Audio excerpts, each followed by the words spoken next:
अस्सलाम वालेकुम dear students. आज हम चैप्टर नंबर 4 की स्टडी करेंगे और हम रीडिंग करेंगे पेज नंबर 35, 36, 37। इसके अलावा लॉन्ग क्वेश्चन नंबर 1 हमने स्टडी करना है और अंडरस्टैंड करना है। लॉन्ग क्वेश्चन नंबर 1 है, how do plants depend upon animals for their needs. Plants जो हैं अपनी नीड्स के लिए, ज़रूरतों के लिए एनिमल्स पे कैसे डिपेंड करते हैं। प्लांट्स एनिमल्स पे कैसे डिपेंड करते हैं, इसका आंसर जो है यहाँ पर मैंने हाईलाइट किया हुआ है। यहाँ से यहाँ तक आपने इसका आंसर जो है वो याद भी करना है और लिखना भी है। ये है long question number 1। Plants also depends upon animals. इसको हम बाद में स्टडी करते हैं।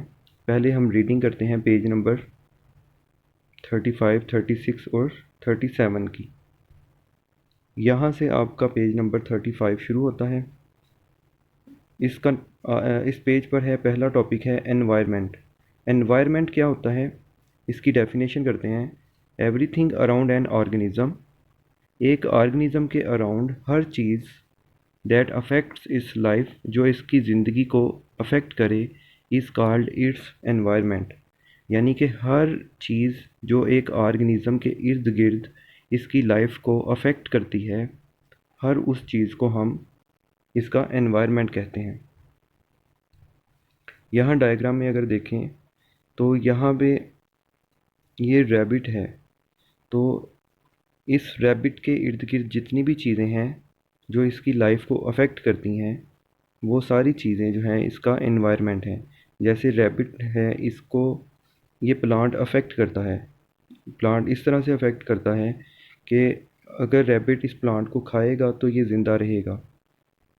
इसी तरह ये सूरज की रोशनी जो है ये भी रैबिट को अफेक्ट करती है, इस तरह से कि अगर ये सूरज की रोशनी होगी तो प्लांट बड़े होंगे, प्लांट्स बड़े होंगे तो इसको रैबिट खा लेगा। और अगर सूरज की रोशनी नहीं होगी तो प्लांट्स नहीं होंगे, प्लांट्स के ना होने की वजह से रैबिट जो है वो इसे नहीं खा पाएगा और इस तरह से रैबिट भी जो है वो मर जाएगा। इस तरह इस साबित हुआ कि रैबिट की जो ज़िंदगी है इस प्लांट्स के ऊपर अफेक्ट करती है और सूरज की रोशनी के ऊपर अफेक्ट करती है। Components of environment. एनवायरनमेंट के कंपोनेंट्स कौन कौन से हैं। Environment has two components. Environment के दो कंपोनेंट हैं। एक कंपोनेंट का नाम है बायोटिक कंपोनेंट्स और दूसरा कंपोनेंट है एबायोटिक कंपोनेंट्स। तो पहले देखते हैं बायोटिक कंपोनेंट्स क्या होते हैं। ऑल प्लांट्स, बायोटिक कंपोनेंट्स में तमाम पौधे शामिल हैं, एनिमल्स जानवर शामिल हैं, एंड माइक्रो ऑर्गेनिज़म्स और छोटे छोटे microorganism are called living. इनको हम लिविंग थिंग्स कहते हैं या फिर biotic component of an environment. Environment का बायोटिक कंपोनेंट्स कहते हैं, यानी एनवायरनमेंट का लिविंग कंपोनेंट या फिर बायोटिक कंपोनेंट कहेंगे। और एबायोटिक कंपोनेंट्स जो हैं एनवायरनमेंट के, इसमें कौन सी चीज़ें शामिल हैं। एयर, ये एबायोटिक कंपोनेंट है यानी कि नॉन लिविंग थिंग है। वाटर भी नॉन लिविंग थिंग या एबायोटिक कंपोनेंट है। Light, temperature and soil constitute non living और एबायोटिक कंपोनेंट्स। तो ये सारी चीज़ें जो नॉन लिविंग थिंग्स हैं, जैसे air, water, light, temperature and soil, ये नॉन लिविंग थिंग्स को हम एनवायरनमेंट का एबायोटिक कंपोनेंट्स कहते हैं। तो आपको जैसा कि बताया था इस डायग्राम में कि इस ऑर्गेनिज़म का जो एनवायरनमेंट है, इसके एनवायरनमेंट के अंदर लिविंग थिंग्स भी शामिल हैं और नॉन लिविंग थिंग्स भी शामिल हैं। अब खरगोश जो है, इसके एनवायरनमेंट में जो लिविंग थिंग्स हैं वो मैं आपको पहले बता देता हूँ। ये प्लांट लिविंग थिंग है, ये लोमड़ी जो है लिविंग थिंग है, इसके अलावा डिकम्पोज़र्स हैं और यहाँ पर ह्यूमन बीइंग्स हैं। ये सारी की सारी चीज़ें हैं लिविंग थिंग्स। अब देखते हैं कि इस रैबिट के एनवायरनमेंट में नॉन लिविंग थिंग्स कौन सी हैं जो इसकी लाइफ के ऊपर अफेक्ट करती हैं। तो नॉन लिविंग थिंग्स हैं सूरज की रोशनी जो है, सूरज की रोशनी, हवा जो है, ये जो आपको हवा दिख रही है, ये हवा जो है ये भी नॉन लिविंग थिंग है। इसके अलावा कार्बन डाइऑक्साइड गैस जो है ये नॉन लिविंग थिंग है। तो ये सारी नॉन लिविंग थिंग जो हैं ये इसके एनवायरनमेंट में हैं, जिनको हम एबायोटिक कंपोनेंट कहते हैं। ठीक है, तो दो कंपोनेंट थे बायोटिक, जिसमें लूमब्री, ये प्लांट्स और ये ह्यूमन बींग्स शामिल थे। और एबायोटिक कंपोनेंट जो कि नॉन लिविंग थिंग थी, उसमें सूरज की रोशनी, हवा जो है और पानी वगैरह, इस तरह की चीज़ें जो हैं वो एबायोटिक कंपोनेंट हैं।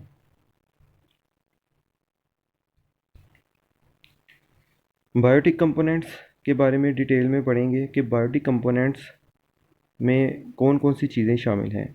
Biotic component of an environment consist of plants, animals and microorganism. तो बायोटिक कंपोनेंट जो कि ज़िंदा चीज़ों को हम कहते हैं, इसमें ज़िंदा चीज़ें कौन कौन सी हैं जी? प्लांट्स ज़िंदा चीज़ें हैं, एनिमल ज़िंदा चीज़ें हैं एंड माइक्रो ऑर्गेनिज्म, और वो ऑर्गेनिज्म जो माइक्रोस्कोप से नज़र आते हैं उन जानदारों को हम माइक्रो ऑर्गेनिज्म कहते हैं। ये तीनों जो हैं बायोटिक कंपोनेंट हैं। Most of the interaction among organism involve food. ज़्यादातर जो ऑर्गेनिज्म की इंटरेक्शन है वो फूड के साथ होती है। Plants and animals are often link together. Plants और एनिमल्स जो हैं एक दूसरे के साथ लिंक होते हैं, because only green plants can make food. इसकी वजह यह है कि प्लांट्स जो हैं वो फूड बनाते हैं। इस फूड बनाने की वजह से एनिमल्स जो हैं वो प्लांट के साथ लिंक्ड होते हैं, यानी कि जुड़े होते हैं। अब लिविंग थिंग्स के अंदर जो हैं वो प्रोड्यूसर्स होते हैं। प्रोड्यूसर हम उन चीज़ों को कहते हैं, ज़िंदा चीज़ों को कहते हैं जो फूड प्रोड्यूस करें। फूड बनाने वालों को हम कहते हैं प्रोड्यूसर। और फूड जो बनाते हैं उनमें प्लांट शामिल हैं। जितने भी किस्म के प्लांट्स हैं उनको हम प्रोड्यूसर कहते हैं, क्योंकि इनका काम होता है फूड को प्रोड्यूस करना। तो plants are able to make their own food. Plants अपनी फूड बनाने के काबिल होते हैं बाय फोटोसिंथेसिस के ज़रिए, and are known as producer. चूँकि ये फूड बनाते हैं इसलिए इनको प्रोड्यूसर कहते हैं। दे आल्सो रिलीज़ ऑक्सीजन, और ये ऑक्सीजन भी प्रोड्यूस करते हैं या रिलीज़ करते हैं। इन विच ऑल ऑर्गेनिजम्स रेस्पायर, जिसमें तमाम ज़िंदा चीज़ें जो हैं वो सांस लेती हैं। प्रोड्यूसर के बाद आ जाता है कंज्यूमर। जैसे प्रोड्यूसर जितने भी प्लांट्स हैं ये प्रोड्यूसर थे, क्योंकि ये फूड पैदा करते थे। अब कंज्यूमर्स की बात करेंगे। जितने भी ऑर्गेनिज़म दूसरे ऑर्गेनिज़म को खाते हैं, जितने भी ऑर्गेनिज़म दूसरे ऑर्गेनिज़म को खाते हैं, इनको हम कहेंगे कंज्यूमर। यानी कि ये फूड प्रोड्यूस नहीं करते बल्कि ये दूसरे ऑर्गेनिज़म को खा जाते हैं। All the organism which do not make their own food. तमाम ऑर्गेनिज़म जो अपनी फूड नहीं बनाते and feed on other plants directly और इनडायरेक्टली आर कॉल्ड कंज्यूमर। और ये ऑर्गेनिज़म प्लांट्स को खाते हैं, डायरेक्टली प्लांट्स को खाते हैं या फिर इनडायरेक्टली प्लांट्स को खाते हैं, इनको हम कंज्यूमर कहते हैं। They are different types of consumers. Consumers की डिफरेंट टाइप्स होती हैं। Animals that eat only plants, वो एनिमल्स जो सिर्फ प्लांट्स खाते हैं, इन एनिमल्स को हम हर्बीवर्स कहते हैं। हर्बीवर्स भी असल में कंज्यूमर का ही नाम है, लेकिन वो कंज्यूमर को हम हर्बीवर कहते हैं जो सिर्फ पौधे खाता है। इसके अलावा horses, goats, squirrel and butterflies are herbivores. ये जितने भी कंज्यूमर हैं जिसका नाम लिया है मैंने, हॉर्स कंज्यूमर है, गोट बकरी जो है कंज्यूमर है, स्क्विरल जो है ये भी कंज्यूमर है, बटरफ्लाई भी कंज्यूमर है, एंड हर्बी, ये जो है तमाम हर्बीवर्स हैं, क्योंकि ये तमाम के